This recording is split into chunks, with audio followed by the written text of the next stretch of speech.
And it's finally here. The Soul Food Podcast finally aired after so many months of planning and doing and thinking and overthinking and changing and finagling and all of that stuff. It is finally here. Welcome to our very first interview, our very first episode, and our very first beginning. It's only up from here. My guest today was Dr. Yas, a professor of mine that I had at the community college that I was attending. I think it was 2 semesters ago. She was amazing. She was vibrant. She was understanding. She was compassionate. Just anything that you could ever want from a professor. Not only did I learn from her, but I felt like she showed up with the mindset that she was going to learn from her students. So I believe that that was very important, especially when it comes to somebody taking part in teaching other people certain things. So again, I'm very excited, very humbled, very grateful that you guys showed up. This is our very first interview, so the questions were pretty much made based on my curiosity, but as we go along in the future, the questions will be yours because I want you guys to take away from this experience as much as I am. Again, thank you so much, and I hope you enjoy the interview as much as I did.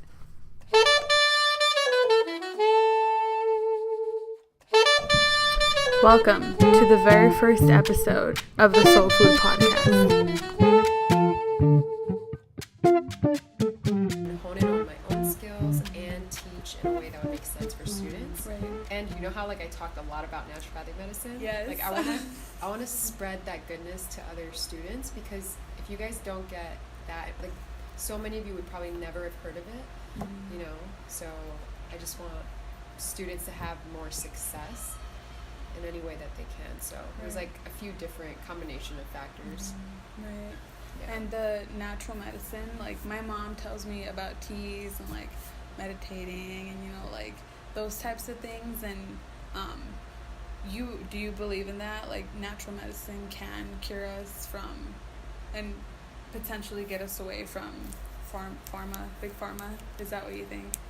For the most part, yeah, I think going the natural route is better, but there's times when you want to stay on medication if you've already been put on medication or if it's life-threatening. So it's always a balance, but for the most part, I think you can always holistically heal the body. Yeah. So. And we can't generalize either, because everyone's body varies in so many different ways. Yeah. But you know that. You're the doctor. It's okay. You can. Yeah, it's all good. Okay, so if you want to introduce yourself and your name, what you do, things like that. We're recording now, by the way. Oh, so, yeah. Okay. I'd like to. Okay, I was gonna say I felt like we were, but okay.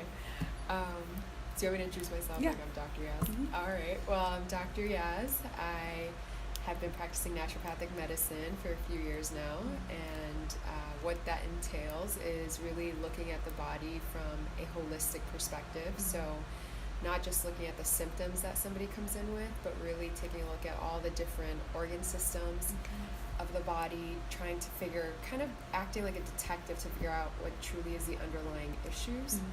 But also, I love delving into the psychosocial factors, so what's going on with their family life, their home life, their work life, and really understanding how all the mental, emotional, and spiritual pieces impact their physical health. So it's very 3-pronged approach. So the whole body, basically. Yeah, everything. body, mind, soul, spirit. Yeah, there you go. It's all related. Yeah. Okay, so have you always... Is this a career path that you've always wanted to take, or what did you want to be as a kid? What did you strive for? Yeah, as a kid, I was definitely influenced by my pediatrician. Oh, okay. There was something about her that just struck out at such a young age that really pushed me to pursue the medical field. But I didn't know about the holistic or alternative side until after I graduated from college, and I just stumbled upon it, and it just made complete sense to me. Yeah. Were you always healthy?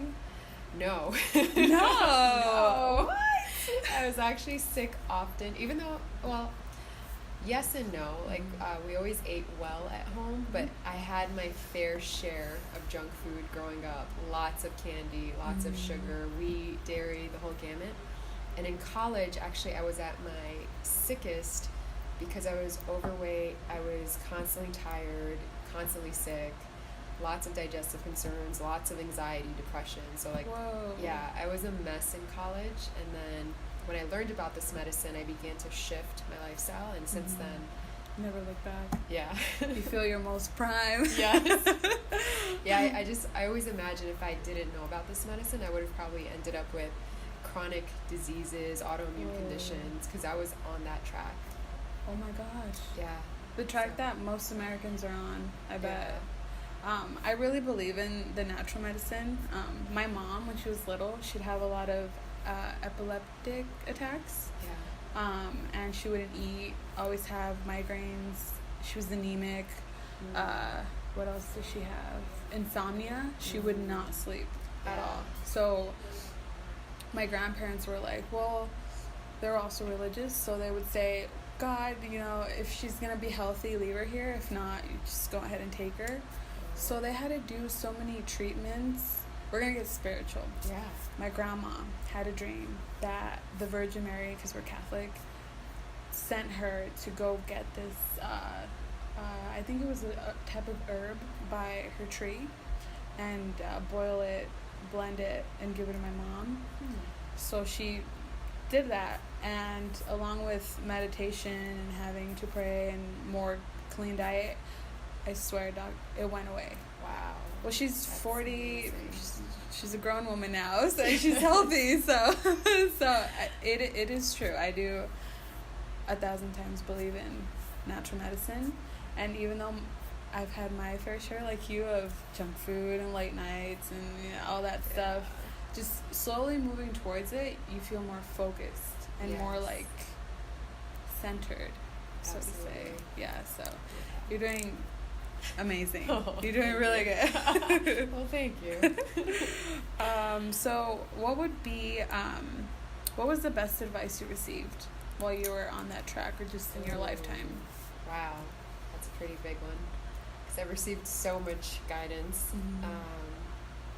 Anything in particular, like in regards to just like the career path, or more of life, or Let's do, if you have 3, so we could do career, personal, and relationship advice. Okay. So career would be to really trust myself and trust the process. Especially with medicine, you have to really have a lot of faith. I mean, obviously, the more expertise you have and knowledge you have, it's always better. But then you have to trust that it's also an art and not just a science. Personal.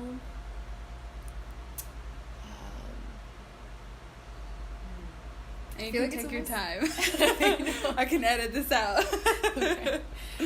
Personal, I also want to say having faith, but that sounds like almost similar. But it applies. Like, you can't. Yeah. Just faith applies to everything, I feel like. Yeah, so I'd have to say that is just because I've really come a long way with my faith journey, and so I keep getting closer to God as a result of it, and seeing how much is out of my control. Oh, yeah. Yeah. Everything, Yeah. pretty much. There's like a handful of things that we do have control over, but the rest is like up in the air. Exactly. Yeah. So that's been really big. And then relationships, you mean like friendships? Friendships. Best advice with that.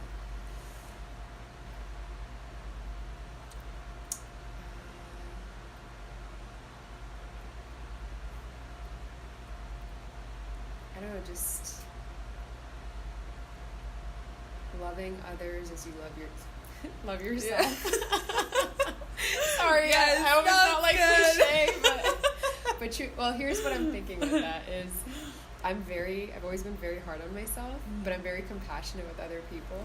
Yeah. And so I have to constantly tell myself, like, okay, you're so kind to this person, and if they screw up or if they're upset with themselves, like, you're so kind to them, so you have to also Be kind to you. be compassionate towards yourself as well. So I don't know if that makes sense for relationships. Oh, it does. Okay, it does. Yeah. No, but I relate to you as well. Like, when some of my friends say, oh, I look horrible or whatever, and I'm like, what are you talking about? You're beautiful, this and that. And then when I do it to myself, it's like, well, why can't I talk to me like that? You know? And I don't know if I don't know what it is, but I relate to that.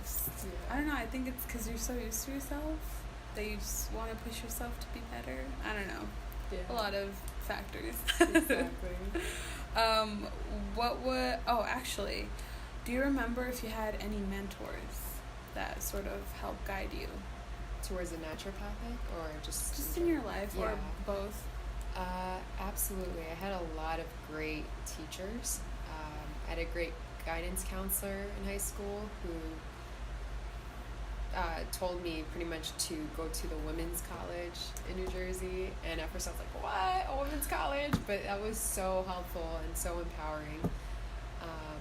And yeah, I've just had so many great mentors since I've been out here and in school. So you went to college in Jersey? Yeah. Where did you grow up?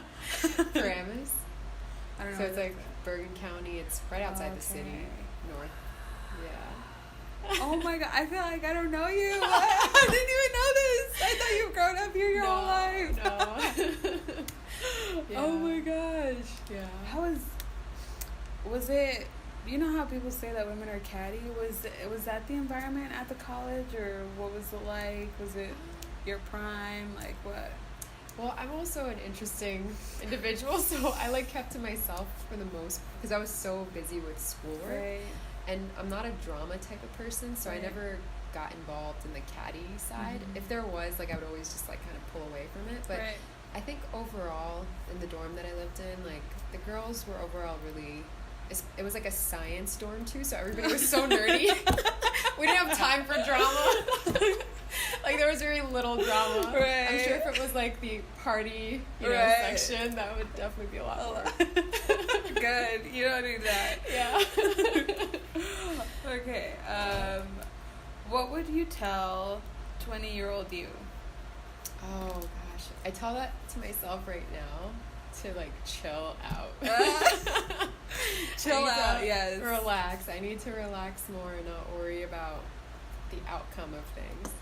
Yeah. Because it always works out in the end. I think one of the main problems that myself and I'm pretty sure people my age have, people in their 20s or just coming out of high school or whatever, I always feel like I'm behind. Always. Mm-hmm. I feel like I'm supposed to have so many things done by now and I don't.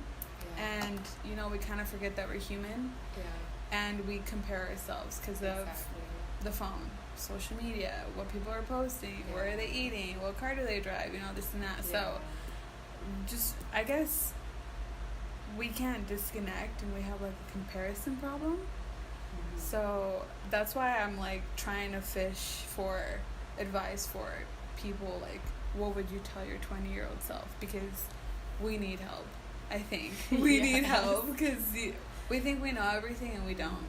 Yeah, exactly. Yeah, I'd say definitely having acceptance for where you are, but always, wanting to always improve yourself, but not being hard on yourself. So it's a fine balance between striving to do better, but being very kind and compassionate and loving towards yourself. Right. Yeah.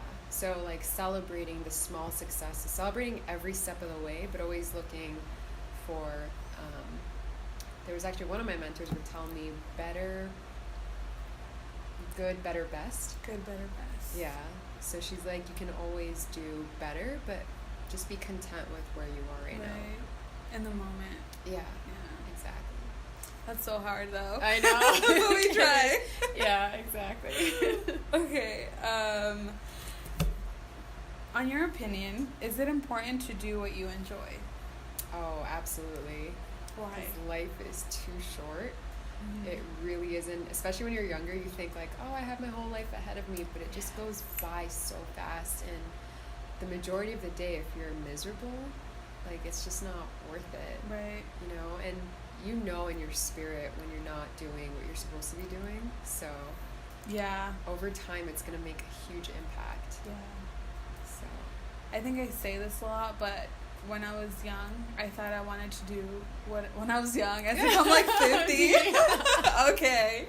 When I was like 17, 15, around there, I always thought to myself, I want to be a human resources manager, right?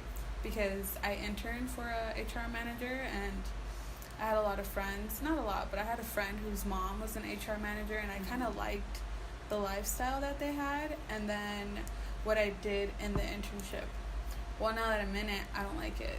It's like you're not inspired, and I feel like that adds to the stress on your person, and then it leads to bad decisions, like, oh, you know what, my day's sucky, I'm gonna eat this donut, you know, things like that. So yeah, thank you for confirming that. Oh, for sure, because honestly, I see a lot of that in my practice is when people come in, whether it's thyroid conditions or diabetes or digestive issues, there's always some level of discontent in their life, and a lot of times it is career. Like I just recently am seeing someone right now that you know, there's so much discontent with the career path, and so that leads into, it spills over into the marriage, spills over into his daily life, and he's making all these unhealthy choices because he's just not having joy and peace. So do you think we sort of derail our health? We start anyway by just eating poorly. Like, do you think food is our comfort when things aren't going right? I think it depends on the person. I want to say for the most part in our society, because it's so convenient and it's so accessible, I'd say yes. But some people don't eat when they're depressed or stressed out. So it just depends on the person. That's true. Yeah. Do you think genetics has anything to do with that for eating? For sure. Genetics always plays a role, but it's just a very small portion, It's really the environment that pulls the trigger on the genetic piece. What have your patients taught you? Oh, wow, that's such a good question. Yes. It is. I thought about this.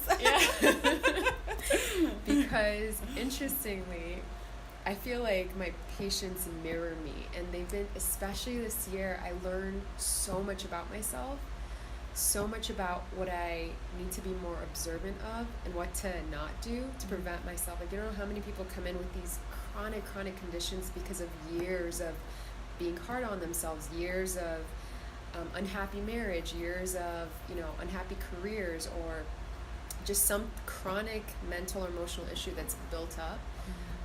And then they get cancer, let's say.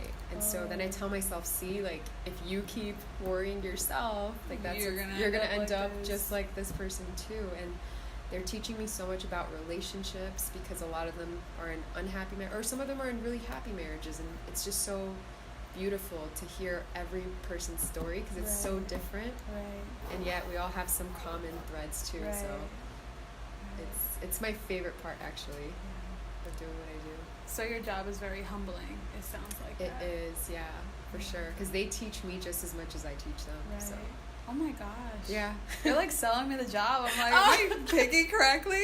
Well, I think most of what I do actually is a lot like counseling. So, I think that's such a beautiful career field. Very rewarding, for sure. Yeah. So, and I've heard people say, I don't care if I'd have to take a pay cut, but if my job was rewarding, I take it. The director at in my department, he says, well, if I didn't really care about money, I'd be a teacher, because of the reward feeling that you get, or just something like that. But we live in a very monetary, very greedy country. I don't know what it is, just not happy with what we have. So I think we go for what's convenient, what's going to help us buy that car, what's going to help us buy that house, what's going to help us get that vacation, go to Cancun, go, things like that. So I feel like we need to reset, a lot of us. So, oh gosh. Okay. So based on your experience, what is the biggest epidemic that you've seen in your patients? Biggest epidemic? I say a lot of it is just chronic stress.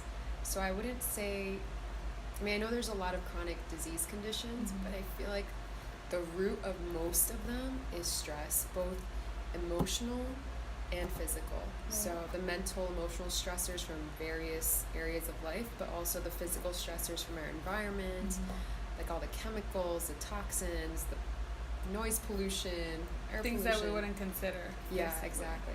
So I'd say in like a nutshell, it's stress. Okay. Is stress a disease, or what would stress fall into? Not a disease. It's more, I'd say it's a state of being. Okay. Yeah. That causes disease. Yes, contributes to disease. Right. Yeah, over time. Right. Stress could be, so I know a case where this woman was very angry all the time. Anger is a state of stress, right? And she developed cancer. So that seems to be the steps that guide you toward that disease or illness or things like that. So what would you think help us reduce the levels of stress so we can have a more healthier society, population? I think unraveling our psyche, so really understanding who we are, how we relate to the world, how we relate to ourselves, what triggers us. So the more that we understand how our minds work, Right.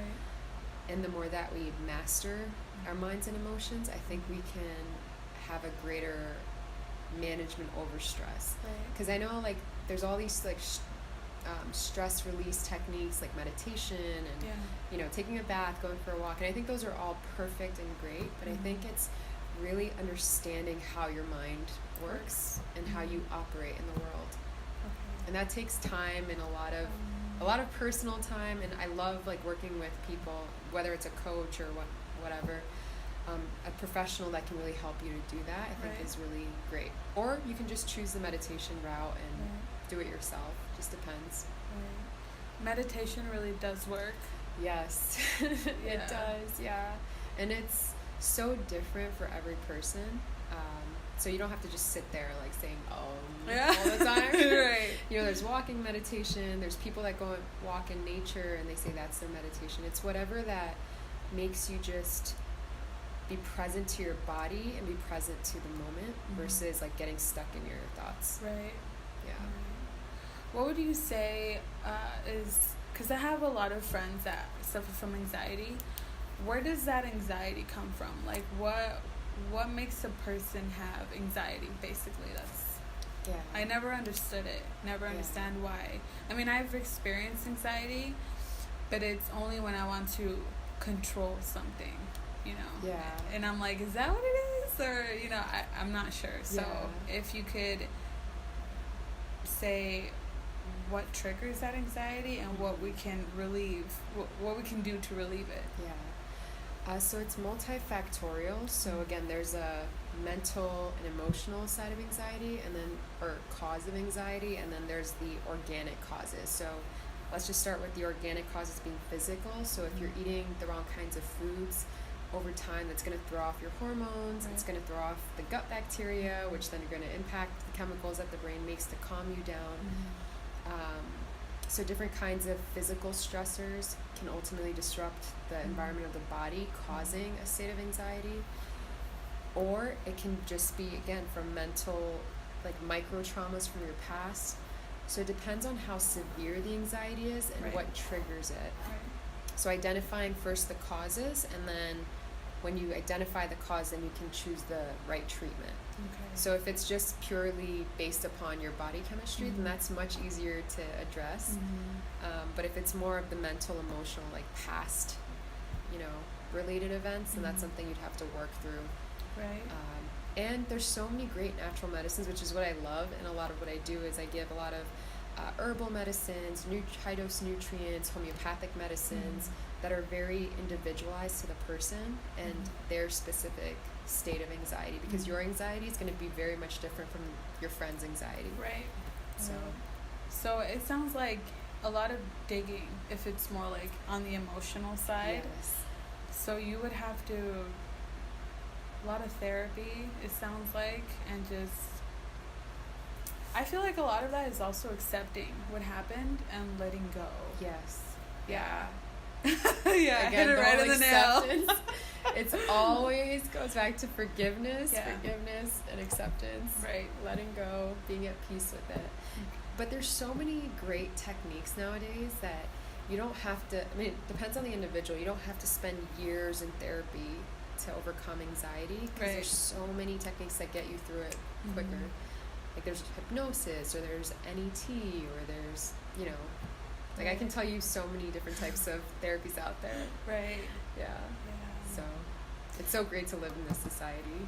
Yes, especially with this era of knowledge. Yes. But I do feel for those people that don't know about it, because then they just think that there's something wrong with them, and they just Exactly. keep on suffering forever and ever. Yes. Which is also another reason why I'm doing this, because I just Yes. want to get as much out there as possible, because I've learned so much through listening through podcasts, whether it be from doctors or directors, entrepreneurs, whatever, that everyone always has something to teach, but it's not always attainable because you're ignorant to it, so to say. So if more people knew this about anxiety, they would have would it be relief? Would it be, because it's not something that you can just, it's not a sickness, or what would you say would be the resolution for anxiety? Just be able to carry on, or what would it be? Oh, I'd say the very first thing that came to my mind is hope, that there isn't something that's wrong with you per se. Right. There's just some kind of imbalance in a state of mind or in a state of the body's chemistry. And they're both working together at the same time. But, so yeah, I'd say it's hope. But when you were talking, it reminded me of your first question about medications. And for instance, anxiety is one of the things that I think there's so many options out there that simply putting someone on medication is never going to be the ultimate solution. Like, yeah, if it's really severe panic and they've tried, let's say natural medicine is not working, that's one thing. Or if it's like very, very acute, you know, taking Xanax like one time, fine, not a big deal. But if you're going to depend on Xanax for the rest of your life, then that's going to deplete other minerals and vitamins, and then you have to depend on something, and you never learn to master your mind and emotion. So you're like kind of become a slave to this medication. Right, so. Exactly. It reminds me of, I'm sure you know Ambient, of course, the sleeping aid, how, first of all, it doesn't even make you go to sleep. It's just another state of hypnosis where you just like shut down. And I know a person who, their parent is addicted to Ambient, you know, and just hearing, you know, what he's seen her do, walk in the middle of the night, you know, and her not having any recollection of that, and then feeling dependent on, if I don't take it, I'm not going to sleep. Yeah. And like you said, you don't face the issue, because if you get to a point where you can't sleep, it's, again, not accepting something that's happened, or what would it be? It does everything come down to acceptance? What would you say? Again, it depends on the cause. So with sleep, for instance, I think that's most often, again, it's kind of like anxiety. It just depends, like, is it a physical cause or is it a mental, emotional cause? So have they had trauma? Like for women, a lot of times it could be sexual trauma impacting their sleep, just as one thing. But a lot of times it's because people's nervous system is out of balance because of years of stimulants, or just they're not eating the right diets, the right lifestyles. So it just really depends on what the underlying causes are. Right. Gosh, everything is so, like, it varies. It really does, yeah. And every person's different. So that's the beautiful thing, but it's also that's what I mean. Medicine is an art and a science. Yeah. You need, like, a specific equation for every person that comes in here. Yeah. Hats off to you. I don't know how you do that, but I guess I'm going to have to learn that, because I'm going to be doing that, basically. Yeah. And you just, again, you have to trust the process. You have to trust that the human body is always wanting to go back into a state of balance. So you just have to facilitate and help it and take out the toxins, and then it will do what it needs to do. Right. How do you retain all this knowledge? Like, what's the secret? Tell me. Just repetition. Okay. The more that you see patients and the more that you experience, That's just really all it is. And the more passionate you are about it, you love it. That's so, what like, I was gonna say. I feel like I could talk to you for hours right now on this. Thank you. You got me on a roll. So passion as well. Yeah. Enjoyment. Absolutely. Loving what you do. Yeah. Yeah. Exactly. I can't tell you how many times I've heard that from my mom. Yeah. I cannot tell you. She's like, I get to go to work today. And I'm like, I want to be that. I want to say that when I wake up. Like, but it's true. I think that's why you're very successful in what you do as well, and why you retain everything. Yeah. So. Exactly. Okay. Let's see. Oh my God, I think we've covered everything. Oh, okay. What? Okay. Is there anything that you would like to share, whether it be advice or a personal project that you have coming up, or just like any thoughts or whatever that you'd like the listeners to hear?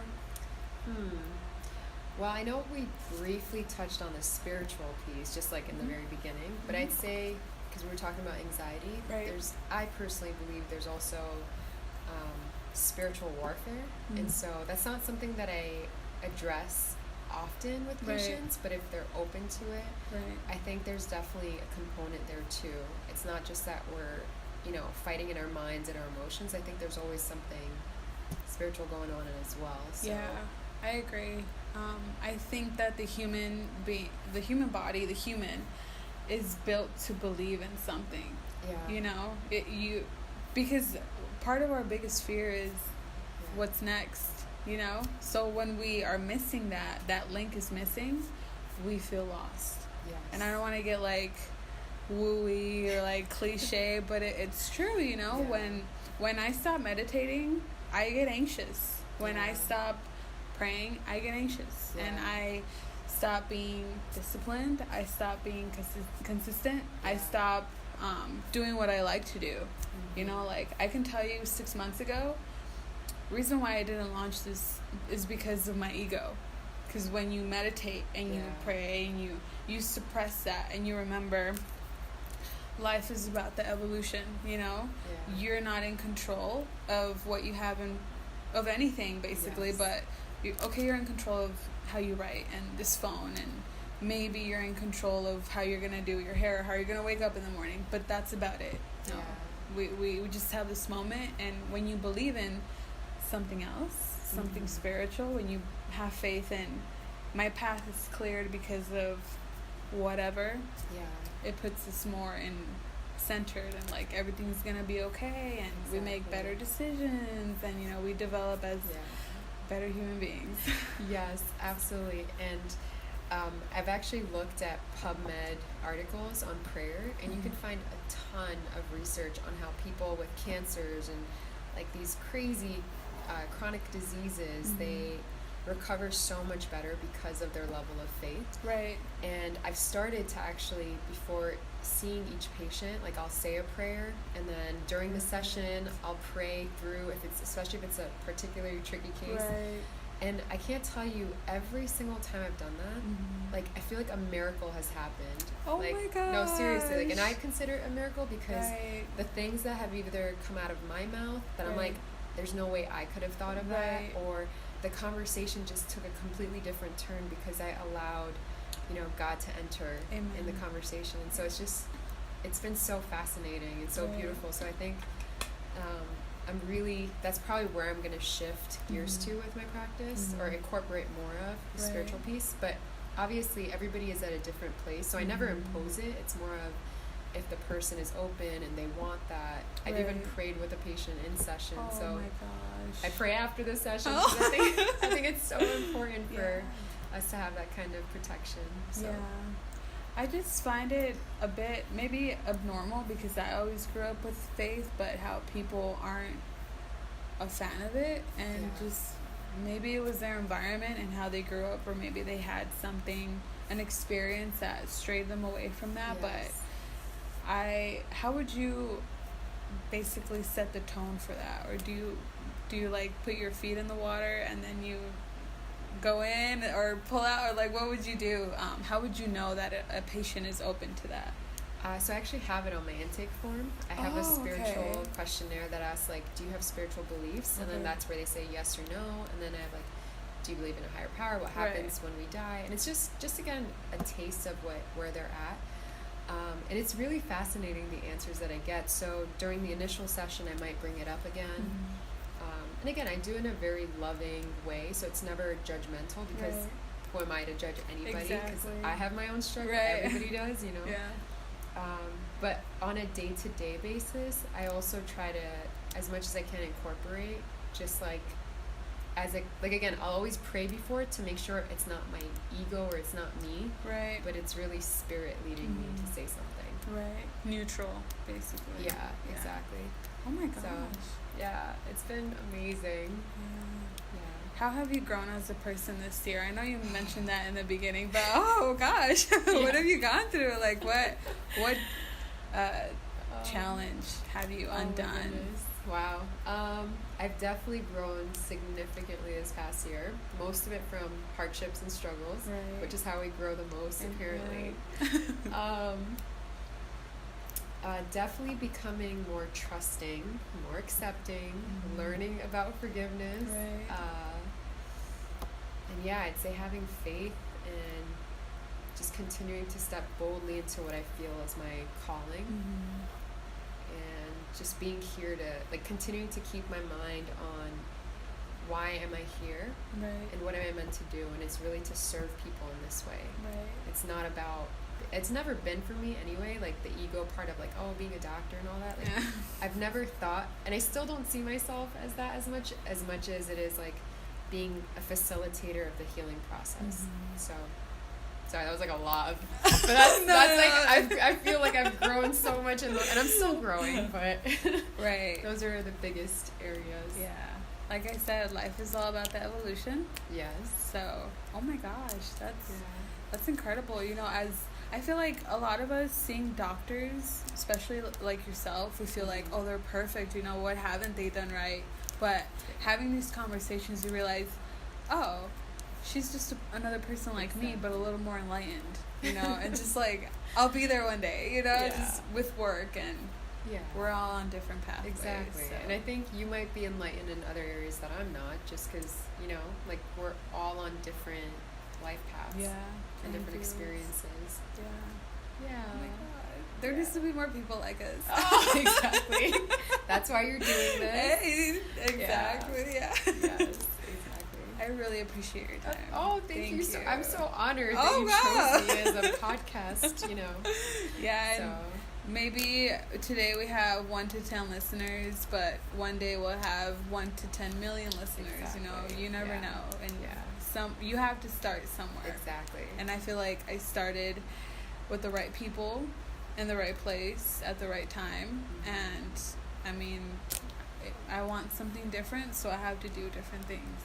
Exactly. So, and you're gonna get there because you are very ambitious and motivated, and you're very talented. So thank you so much.